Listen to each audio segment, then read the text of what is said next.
Brought to you bye रजनीगंधा। यूं ही नहीं ताज ताज बन जाता है, शिल्पकारों का हुनर और चुनिंदा संगमरमर ताज को नायाब बनाते हैं। कुछ ऐसे ही चुनिंदा जगहों से बस खास ही चुनकर लाता हूँ। कतरे कतरे को मैं हीरे सा परखता हूँ। यूं ही नहीं मैं रजनीगंधा बन जाता हूँ। नमस्कार, बिहार तक देख रहे हैं आप और आपके साथ मैं हूं आशीष अभिनव। जनसुराज के सूत्रधार प्रशांत किशोर ने जेडीयू के दिग्गज नेता और बिहार सरकार में मंत्री अशोक चौधरी पर गंभीर आरोप लगाए हैं। पीके ने कहा है कि बीते 2 साल में 200 करोड़ रुपए से अधिक की संपत्ति अशोक चौधरी और उनके परिवार ने जुटाई। आपको हम इस वीडियो में बताएंगे कि आखिर प्रशांत किशोर ने अशोक चौधरी पर आरोप क्या लगाए, यह मामला है क्या। इसे विस्तार से हम आपको इस पूरी रिपोर्ट में समझाएंगे और यह भी बताएंगे कि इसमें आखिर नाम किसका आ रहा है, इस बात की इतनी चर्चा क्यों है। सबसे पहले आपको यह बता दें कि प्रशांत किशोर के आरोप पर अब तक जो प्रशांत किशोर ने आरोप लगाया है, इस पर अशोक चौधरी ने उन पर 100 करोड़ रुपए का मानहानि का नोटिस भेज दिया है। जी हां, इसीलिए प्रशांत किशोर ने अशोक चौधरी पर जो आरोप लगाया है, सबसे पहले तो यह समझिए कि यह जमीन से जुड़ा हुआ मामला है। पीके ने संपत्ति जुटाने के आरोप में अशोक चौधरी की बेटी और समस्तीपुर सुरक्षित सीट से सांसद संभवी चौधरी, दामाद शायन कुणाल और समधन अनीता कुणाल को भी लपेट लिया है। प्रशांत किशोर ने आरोप लगाया है कि शांभवी की सगाई और शादी के बीच पटना में 38 करोड़ रुपए की जमीनें खरीदी गई हैं। यह आरोप प्रशांत किशोर अपने प्रेस कॉन्फ्रेंस में लगाते हैं। अब मामला समझिए। वो कहते हैं कि इसका मालिकाना हक अशोक चौधरी की पत्नी, दामाद शायन कुणाल, समधन अनीता कुणाल या शायन कुणाल के परिवार से जुड़े लोगों के नाम पर है। प्रशांत किशोर कागज देने का दावा भी करते हैं। अब जो जिस ट्रस्ट का नाम आ रहा है उसका नाम समझिए। मानव वैभव विकास ट्रस्ट का नाम प्रशांत किशोर अपने प्रेस कॉन्फ्रेंस में ले रहे हैं। प्रशांत किशोर ने आरोप लगाया है कि अशोक चौधरी ने पिछले 2 साल में 200 करोड़ रुपए की ज्यादा की जो संपत्ति अर्जित की है, संपत्ति में पत्नी, बेटी, समधन और समधन से जुड़े मानव वैभव विकास ट्रस्ट के माध्यम से ये जमीनें खरीदी। प्रशांत किशोर ये दावा करते हैं कि उनके पास जमीन खरीद के सारे पेपर मौजूद हैं। प्रशांत किशोर का कहना है कि शांभवी की जब सगाई हुई थी, उसी के बाद भी किशोर कुणाल के परिवार से जुड़े ट्रस्ट के माध्यम से जमीनें कैसे खरीदी जा रही हैं और उनका यह भी कहना है कि इतना पैसा कहां से आ रहा है। प्रशांत किशोर ने बताया कि मानव वैभव विकास ट्रस्ट के ट्रस्टी और ट्रेजरर शांभवी की सास अनीता कुणाल हैं। प्रशांत किशोर ने बेनामी संपत्ति खरीदने के तौर तरीके के उदाहरण के तौर पर अशोक चौधरी के पीए रहे योगेंद्र दत्त का भी नाम लेते हैं और कहते हैं कि उनके नाम पे जमीन खरीदी गई। 34 लाख रुपए की एक जमीन को बाद में शांभवी के नाम पर लिखवाने का भी आरोप प्रशांत किशोर जो है अपने प्रेस कॉन्फ्रेंस में लगा रहे हैं। उन्होंने बताया कि अशोक चौधरी ने 2019 में दत्त के नाम पर, जो अशोक चौधरी के पीए हैं, उनके नाम पर 34 लाख रुपए में विक्रम, जो पटना में है, 23 कट्ठा जमीन खरीदी। 2 साल बाद दत्त ने जमीन शांभवी को 34 लाख रुपए में ही बेच दी। चौधरी ने 20 फरवरी 2021 को दत्त को बैंक में 10 लाख रुपए भेजा था। इसका भी प्रशांत किशोर ये कह रहे हैं कि प्रूफ है मेरे पास।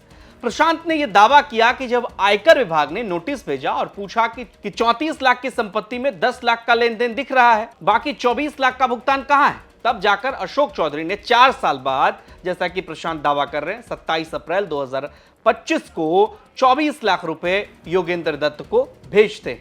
इन तमाम आरोपों को अशोक चौधरी ने खारिज किया है। साथ ही प्रशांत किशोर पर 100 करोड़ रुपए का मानहानि का नोटिस भी भेजा है। अशोक चौधरी कह रहे हैं कि अब उन्हें इस पूरे मामले का कोर्ट में जवाब देना होगा, क्योंकि ये इतना बड़ा मामला है और अशोक चौधरी का इसमें नाम आ रहा है, साथ ही साथ परिवार से जुड़े लोगों का भी नाम आ रहा है। कुल मिलाकर यह मामला अब तूल पकड़ता जा रहा है और कहीं ना कहीं राजनीतिक रंग भी लेता जा रहा है। बहरहाल ये रिपोर्ट आपको कैसी लगी कमेंट बॉक्स में जरूर बताइए और बिहार की तमाम खबरों के लिए आप देखते रहिए बिहार तक। देखिए, हमने आरोप प्रत्यारोप लगाना बहुत आसान चीज है, मगर अगर आप कोर्ट में लड़ते हैं तो आप आरोप नहीं लगा सकते हैं, आपको एफिडेविट देना पड़ता है। जिन चीजों पर आपने आरोप मेरे ऊपर लगाया है उसका आप साक्ष्य दीजिए एफिडेविट के माध्यम से, हम उसका जवाब देंगे। अब मामला कोर्ट में 3 बातों के लिए उन्होंने कहा था कि जिस जमीन का कागज मैंने खुद इलेक्शन पिटीशन में डाला है वो बेनामी कैसे है। हमने यही पूछा है नोटिस में। और किन अकाउंट से हमारा लेना देना हुआ है उसका डिटेल दीजिए, और कौन सी जमीन हमने खरीदा है वो बताइए कि कौन सी जमीन हमने खरीदा है। एफिडेविट के माध्यम से बताइए कोर्ट को, हम जवाब देंगे कोर्ट को। और अगर आप नहीं जवाब दे पाते, नहीं कर पाते, इट मीन्स दैट कि आप हमको जानबूझ करके बदनाम करना चाह रहे हैं। बस कई बार ऐसी चीजों को कहते हैं सार्वजनिक तौर से कि कई एनडीए के नेता हैं उनकी जो रिश्वतखोरी कर रहे हैं। अरे भाई देखिए, ये तो बहुत इजी है ना, कैरेक्टर असैसिनेशन, करप्शन ऐसे के नाम पर, ये तो बहुत इजी है ना। You have to prove it ना भाई, बोलना आसान है, प्रूफ करिए ना। आप कहिएगा कि कुछ पे आप है, अब कल कह दे कि मेरा किन्हीं के साथ रिश्ता है, अब लगाए बेचारा ना जान है ना पहचान है, हम लगे रिश्ता उसको अपना डिफेंड करने हैं। आप आरोप बताइए, यार दीजिए, साक्ष्य दीजिए, सिंपल। हमने तो नोटिस इसलिए किया कि उन्होंने 200 करोड़ का लगाया, तब हम क्या करें, हम 1 करोड़ का लगाते, 100 करोड़ का किए। अब आप जवाब दीजिए। कोर्ट, देखिए मामला कोर्ट में है, इस पर ज्यादा बहस करने की कोई आवश्यकता नहीं है। जो बात है साक्ष्य से, शपथ पत्र के माध्यम से कहिए।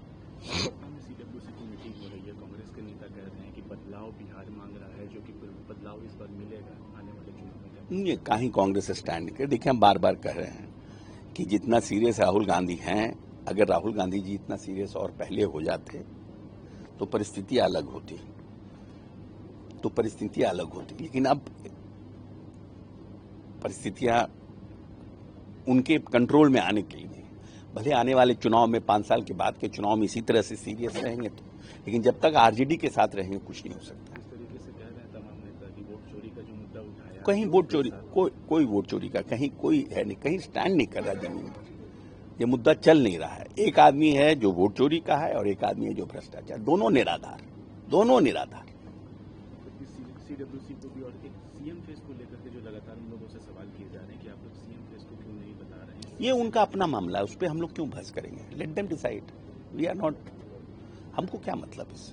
जीएसटी रिफॉर्म्स को कैसे देखते हैं, जो जीएसटी रिफॉर्म्स अच्छा है, जीएसटी रिफॉर्म्स फायदा होगा, लोगों को फायदा होगा, वन नेशन वन टैरिफ से फायदा होगा। ग्रोथ सप्रेसिंग टैक्स कह रही है कांग्रेस ने, ये भी कहा, इंडिया अलायंस के लोगों ने कहा कि ये ग्रोथ को सप्रेस करता है, दबा रहा है, इसीलिए रिफॉर्म्स लाए गए हैं। कैसे देखते हैं इसको? नहीं, ग्रोथ को दबा कैसे रहा है, ग्रोथ को नहीं दबा रहा है। ग्रोथ ही 11 नंबर से 5वें नंबर पर आ गए, 4थे नंबर के लिए संघर्ष कर रहे हैं। भाई एक तो होता है नेशनल इश्यूज, एक होता है international issue. International issues are not in our favour, international पे हमारा पकड़ नहीं है, बट नेशनल को तो हम अपने कंट्रोल में रख करके सिचुएशन ठीक करते हैं। इंटरनेशनल का तो इफेक्ट होता ही है ना, इंटरनेशनल मार्केट जब खराब होता है तो उसका नेशनल इफेक्ट भी पड़ता है।